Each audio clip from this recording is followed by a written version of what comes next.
Jesse Waters is one of the worst people on television.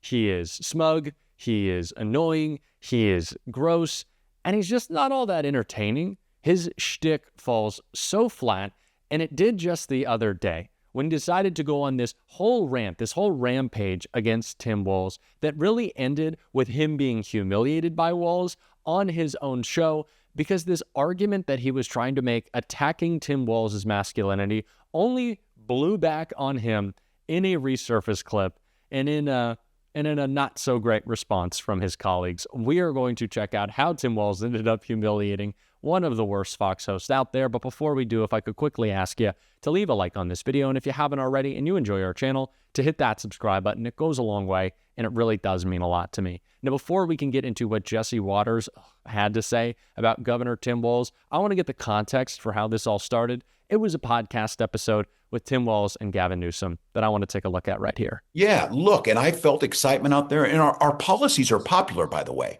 When you pull our policies like paid family and medical leave, support for the environment, reproductive rights, they pull very high.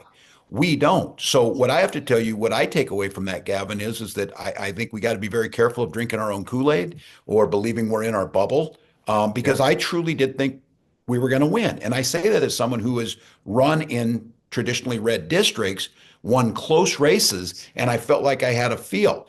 And I think this is where we're going to have to get out over our skis a bit, try new places. I know we've had this argument, it was out there.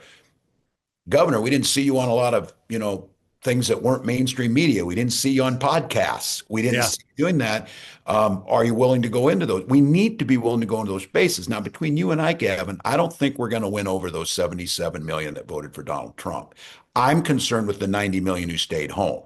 Now, I'm concerned that our policies positively impact those 77 million, because you and I represent a lot of independents, Republicans, Greens, as well as Democrats, and we have a responsibility.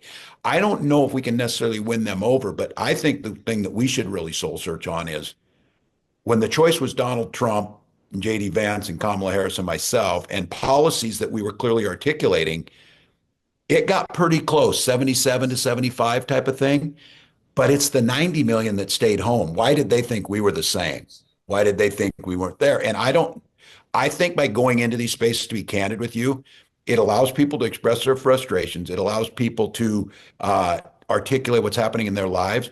It better also be a place where we're hearing and learning, because I'm guessing you're hearing some things that you don't normally hear when you're going on with some of these folks you're on with. They're telling you you don't hear. So no, and that's this notion of uncomfortable conversations, not just conversations. But let me step back. I love what you said, because it's interesting.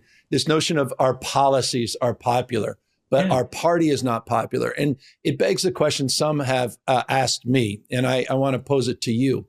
Do you think one of the mistakes is we don't focus first on what we stand for, and then make the case, the policy that backs that up and reinforces it, that we are not fundamentally meeting people where they are? They want to know what we stand for. Yeah, I think that's good. Yeah. And look, I appreciate, I think we're going to be in hard places, and I think we're going to get punched from both sides doing some of this, but we're not in this to, like I said, we're not banking political capital to win another election. We're trying to improve people's lives. And let's all be very candid. Nobody's lives being improved right now except billionaires. And I don't see that changing. And so I think we're going to have to ask those questions. I think a lot of times the simple answer is it's the messenger. Which I'll acknowledge, maybe the messenger's not good at this. I approach this always, Gavin, like a school teacher. I give a lesson and then I do an assessment of that lesson, and half the students didn't do very well on it. Well, I don't assume that those half are terrible kids. I assume that they have a different learning style, or they weren't hearing the way I was teaching it. So what could possibly be wrong with that? Two leaders of the Democratic Party, two governors of two of the biggest states in the country, two Democratic states, having a conversation not only about how we combat Trump, but also how we move Democratic messaging forward. Kind of looking back at this past election, which of course Tim Walz was closely involved in, and saying, how can we bring more people into our party? But that's not how Jesse Waters saw it. He saw it as, I guess, an example of how Tim Walz isn't masculine. I don't know. He talks about this stuff all the time in the weirdest way, and what he had to say right here was so dumb. We're going to get into how all of it backfired, but first take a look. But Tim says he's a man's man, even if he uses a straw. it just baffled me how much time they spent trying to attack me that I wasn't like masculine enough in their vision. Like I would have never believed this. I saw Fox News did like a couple days because I used a straw. And I'm like, hell, man, what am I? How else do you drink a milkshake type of thing? But they focused on it obsessively, which I think, again, is their obsession, their weirdness. I think I could kick most of their ass. I do think that if they wanted to. I know I can outrun them, but I don't know if we're going to fall into that place where we want to. Okay, we challenge you to a WWE fight here. Patrick Bet-David's the founder of Valuetainment. Do you ever drink a milkshake and drink it with a straw? Jesse, I'm sitting here laughing. I'm sorry. I got to tell you, I've just been cracking up the entire time. But let me put it to you this way. You're like... This is the thing that they try to do on the right. Jesse Waters is wearing makeup on national TV, talking about how masculinity is when you don't drink a milkshake or drink a straw. What? Now, there's nothing wrong with a dude wearing makeup. Or a guy being in front of the camera talking about news. I really hope there's not anything wrong with that. But there's certainly something wrong with Jesse Waters and being Jesse Waters and his idea of what masculinity is, especially if it's so tied up in if you use a straw or not, especially because this clip exists. Some things we just can't let slide. Joe Biden used a straw. Now, if you've seen me on The Five or on Primetime, you know I recommend that all men refrain from using straws. It's unbecoming. The way a man's lips purse. The size of the straw is just too dainty. The way your fingers clasp on it. No, come on. Straws are for women and little kids. You're sipping like a Dunkin' or a Starbucks drink out of a straw. Also, again, nothing wrong with the straw, nothing wrong with sipping, nothing wrong with a dude enjoying a tasty Starbucks drink. Maybe a little too much sugar. Happens to the best of us sometimes. Sometimes those iced coffees, those frappuccinos turn into basically a milkshake. But what I will say, Jesse, is the posture. This lean over, that's an issue. That I don't like. That I'll raise a problem with. Enjoying a sweet treat every once in a while, having a cold cup of coffee, that's fine. The hunch on national television, I have bad posture sometimes because I'm tall, but you look ridiculous, Jesse. You have no right to be talking about Tim Walz, because you sound so stupid. And I love how this just kind of backfired on him. First of all, Walz was talking about how ridiculous Fox sounds in a clip that Fox was playing. So Jesse just allowed himself to be humiliated and called out for how stupid he looks on his own show. And then this has just turned into like a complete backfiring chain of events as now Jesse Waters continues to bring this up and get called out for it. But like, listen to him try to talk about masculinity even more. Well, his nickname's Tampon. No real man has a nickname like that. Well, that's what it is. I'm sorry. I didn't make it up. He wants them in boys' bathrooms.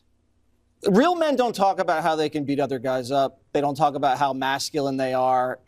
Maybe if you're a professional fighter, you can do that, but I don't know people that do that, and I know a lot of tough guys.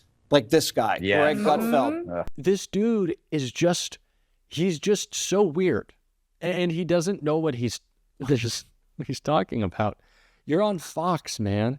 Like, I don't want to get into like a whole conversation of like what masculinity is and like the idea of the right, because they have no real concept of what it means to care about service and empathy and protection of vulnerable groups, which you would think would be what a real sign of positive masculinity would be. To care about people, to have empathy, to use whatever power you have to protect rather than to persecute, which is like what Jesse Waters gets paid to do. But more than anything, he just sounds strange and is accomplishing nothing. Like, you're kind of just a nothing, Jesse. You don't really do anything. You just make people upset at 8 o'clock and fearmonger. I don't know how proud you are of that. Your mom certainly isn't. Do we want to get into the Jesse Waters mom stuff? Do we really want to start investigating people's personal lives, Jesse? No, I don't think so. If you want to listen to someone who really does have a positive vision for the world, though, we can check out Tim Walz right here. We're both retired school teachers. Yes. And in the 70s, when I was teaching school, a lot of the kids, or some of our kids, didn't have good food for breakfast. So the teachers were bringing in packages, as any teacher in here would know, of Cheerios or something and some fruit. Every kid on that playground I knew was getting a good meal, and I always felt so secure about that. Now I'm terrified because those little stinkers don't learn anything if they're hungry. How did we ever get into the position that we thought charging for lunch? We didn't charge for electricity. We didn't charge for the chairs. That's on property tax. Why did we ever get it and differentiate that, divide some of the kids? Because I can't imagine what it was like I do know imagine because it was my friends and I saw it as a teacher. Kids who had to be ashamed that their account ran out and they had to turn around. So I said in Minnesota, in part of that, we're just doing everything, free breakfast and lunch for every kid, no problem. Like, you don't charge and message. Here's the thing. They said it right. Guess what happened? Our absentee rates went down and our achievement scores went up. So in the long run, so let's say you're just a cold, grinchy person and you don't care if they eat or not. We have to sell it to them that it actually saves us money. Just like early childhood. For every tax dollar we invest in early childhood, we get $12 back. So appeal to the economics.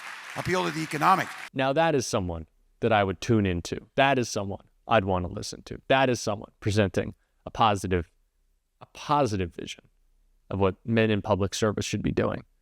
It's not attacking a trans woman for having a beer like Jesse Waters does, or trying to talk over Jessica Tarlov when she presents real points. And while we're on the topic of Jesse Waters, I have some thoughts. This guy is just so shticky. Can we be real that Jesse Waters doesn't believe a thing that he says? He's always like, I don't know. He's got a bad smile. I think he's got a problem with his lips. It's fine. We don't actually need to get into all of the Jesse Waters talk. This video would be way too long if we did. But all I'll say is, just be more like Tim Walz. In a world full of Jesse Waters, be more like Tim Walz. And we're going to try to do that on the show every single day, especially because Tim Walz also himself is kind of a hater like me. he hates Fox. We saw in that clip. He hates Elon. I respect the hell out of that Tim Walz is just constantly mocking the people he doesn't like. Even in the final speech he gave right after the campaign, he was still mocking J.D. Vance. I remember I tweeted that even in, kind of I don't want to call it a low moment for Tim Walz, but certainly a disappointing one after the presidential election did not go the way we wanted it to. He was still mocking that clip of J.D. Vance being unable to order donuts in public. So I'm behind you, Tim Walz. Even if you drink out of a straw, whatever the hell that means. These people are so weird, and we're going to keep calling out their weirdness every single day. And if you want to support that, as always, you can hit that subscribe button, leave a like on this video, and if you stuck around at the end, you can drop a blue heart in the comments. And until next time, I'll see you soon.